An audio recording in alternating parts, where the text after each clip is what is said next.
Hey, good morning, how are you? My name is Eleanna, I'm a makeup artist in Sydney, and I figured since I have somewhere to be today, let's do a get ready with me / makeup tutorial. If you haven't been here before, I tend to gloss over the foundation and complexion part of my routine for now, mainly because I haven't finalized a foundation routine yet, and it takes a while, you know?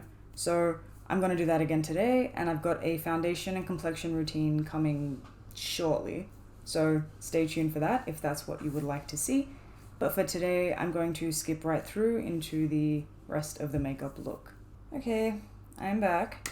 I keep thinking it sucks that I don't include the foundation part and the complexion and the eyebrows part of my makeup. The problem is, as much as I would love to include foundation, complexion, eyebrows into my videos, which I really want to, I feel like because short form content is what people want to see, there is no short way to do an entire face of makeup in under 20 minutes, and even that's pushing it.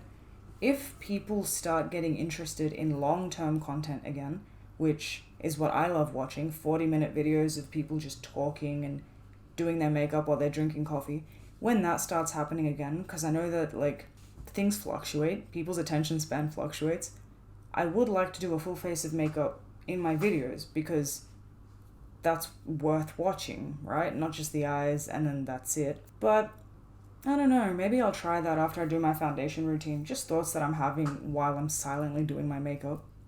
I might try it. It might be interesting for someone. I always just assume that people know how to do their complexion, but I didn't when I started out. So I might be doing a disservice through my videos in not including it. My next video was going to be the foundation one anyway, so then after that I might include it in my videos and see how that does. Because yeah, I'm learning as I go as well. So I keep forgetting that when I first started in makeup, I didn't know how to apply contour. So I might just include that as I go. I always feel horrible just starting with my foundation and my blush and everything done. Next time. For today, it's a daytime lunch event. It's my sister's birthday. We're going out to lunch in the city. Normally, I would do a normal look, one of my normal looks that I wear to work, even just nudes with a liner, but I feel like I've done enough of those on my channel. Because it is a daytime event, I don't want to overdo it, which I know sounds stupid coming out of my mouth because I do overdo my makeup, usually. I've been using these two palettes a lot because I love them. And because my other palettes have blues and oranges and pinks and stuff. But today, I like the greens and I like the nudes. So, I have an idea. I don't know how it's gonna turn out. But let's get started here. I'm thinking of taking Nude with my Zoeva fluffy brush and taking it above the crease and out, going in a couple times because I want it light, but I also want to be able to see it. Avoiding the lid altogether and keeping that there as a base. And I'm going to go in with it darker color in a minute.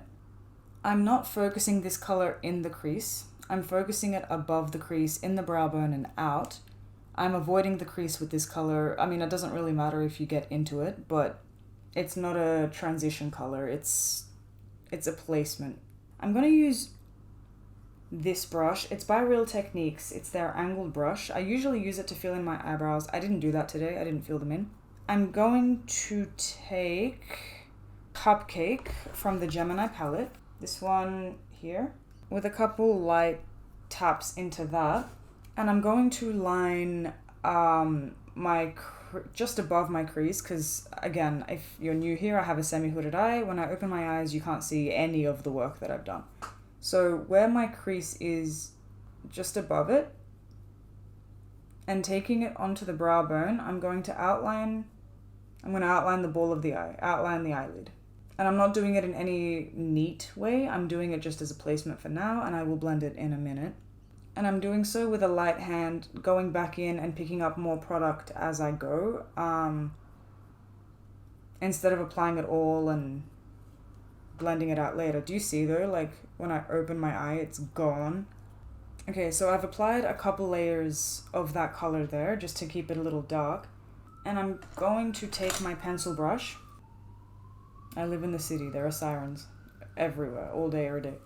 With my pencil brush, I'm going to buff it out a little to blend it, but not blending the color all the way up to the brow. Just softening that separation between the colors, just buffing it. Taking it back and forward, following that line, and making the blend softer on the top. On the bottom, like underneath that line that I've made, I'm going to leave it as it is, but the top I am going to buff out just a little bit. I might go back in later with a little concealer. I might be able to hide it with some shadow, but that's the rough idea. I'm gonna go do the same to the other eye. It's a struggle as well when you've got a semi-hood or a hood, like no two eyes are the same, but you really can't help how the eyelid folds over. And it's always a risk of, okay, do I make them look the same when they're closed, or do I make them look the same when they're open? And it's a gamble you take every time. My eyes rarely ever look the same when they're closed, because I can't afford to make that choice. But with looks like this, it's between, like, it's a balance of patience, practice, and judgment. So if you like how you look good. And sometimes we don't like how we look and it sucks, so we never do this look again. I haven't done a look like this in a while because it never seems to work out for me. My eyes are probably going to look different again just because I haven't figured out how to make my left eye look like my right eye. Because I think they look the same, and then I take photos and I'm like, yo. You know what I would love to know? Why I decided to do a look today when I'm on a time crunch. A look that requires a lot of back and forth and a lot of patience. For now, I think that's the best that I can get it. My eyes aren't going to match because I have to cater to each eye individually. But we will go back later if we have to. I might even use my concealer brush and straighten this out. Not straighten it out, but make the line more even. I'm going to take a flat brush and the color Swan and spot apply it onto my lid to make it lighter again and to clean up any mess, because there's gonna be mess. And because I've used the concealer to clean it up, the pigment will stick to the lid. And I'm just gonna blend in a little bit more because this is bothering me. For the eye bag part of the eye, I'm going to go in with Leo from the Gemini palette. Leo, where is it? Here. Leo and my, I guess, another small flat brush. And I'm going to put that under the entire under eye part for just a little pop of color, but keeping in mind that it is a natural green. It's not like a bright green. And I'm applying this in layers as well. So I'm going in little bit by little bit. And I'm not taking it out. I'm stopping at the end of the eye. But I am bringing it into the inner eye as well. And I'm not afraid to take the colors further down. If you haven't watched my videos, I'm not really worried about keeping it tight to the eye. I like that bigger under eye color. With this, when I put down the initial color, I then, with a lighter hand, not exactly blend it out, but I taper it out further down so it gives the blur effect, but it still holds solid. So it's not too smoky, but it's like a soft distribution of color. Now, I'm going to do eyeliner. I'm going to do a winged liner, like the same that I always do, but I am going to cut it out because I did try in my last video, I did try to include the eyeliner in my video because I have a sort of different setup at the moment and I thought I could do it. But the camera that I have isn't a video camera. It's a photo camera with the option to record. So when I got close to the camera, the zoom and the autofocus kind of played up. So it's not really clear anyway. That'll be an in-time thing. That'll be a budget thing. So I'm probably going to cut out the liner, but I did include in my last video as much as I could how I did my liner, and I will be doing an eyeliner video in time when I am able to. But for now, I will be doing that off screen. Alright, I'm back. I can't tell if my eyeliner is drying out or if it's my air conditioning. Anyway, I wish that I had a green or a khaki lip pencil, eyeliner pencil, because I think that it would be really sick to have that on the lower lash line, but I don't. So with a black crayon or a pencil, sorry, I can't talk and put things in my eye at the exact same time. With a black pencil or a crayon, I'm gonna list it below because it's just so hard for me to say. Makeup Forever Aqua Resist Color Pencil. Line the eyes. I'm gonna take Bonnie here with a very fine angle brush, and on the outer corner of the eyes, sort of line up that liner with that bottom lash line, darkening up the bottom lash line, making it all make sense so it doesn't look like it's just liner hanging out of nowhere. And also because I bring my eyeliner down, like it starts from my lower lash line instead of my upper lash line, and I do that because I have the semi-hooded eye.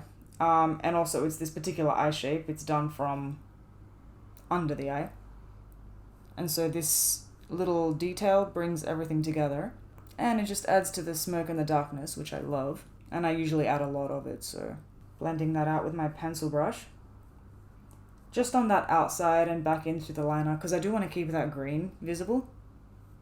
I don't want to blend the black all through it and then not have color again. I'm going to go apply lashes and I'll be right back. Okay, so that took too long and they are not on properly, but nobody looks that closely, especially when alcohol's involved. For lips, I mean, I am going to do a nude lip, doy. I wanted to use my lip gloss, but I think I might go in with a liquid lip instead, only because I feel like I haven't in a while. But I'm not going to do too much lining. So, just the small lines on the outer corners of my lips. And I do this to make it darker, just on the outside, to give it a little definition, to make it look like I have plump, you know? We all know that I don't. That's all I'm going to do today, just to shape it. And because I've got the lip balm on, when I purse my lips, it does the automatic blend thing. And then, my liquid lip is by Too Faced. It's the Melted Matte Liquid Lip in Holy Chic, I think it's called.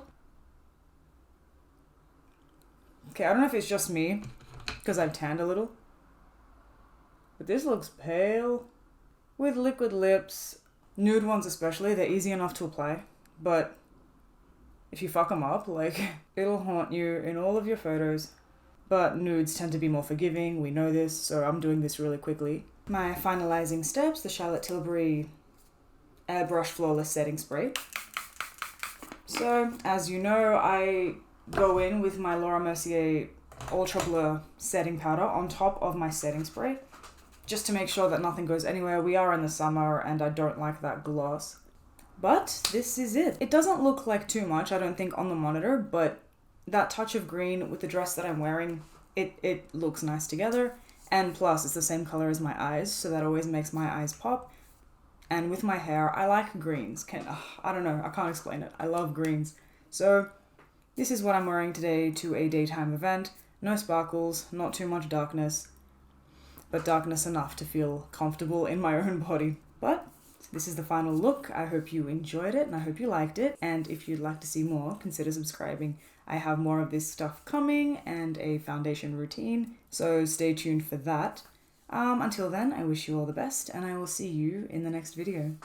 Bye.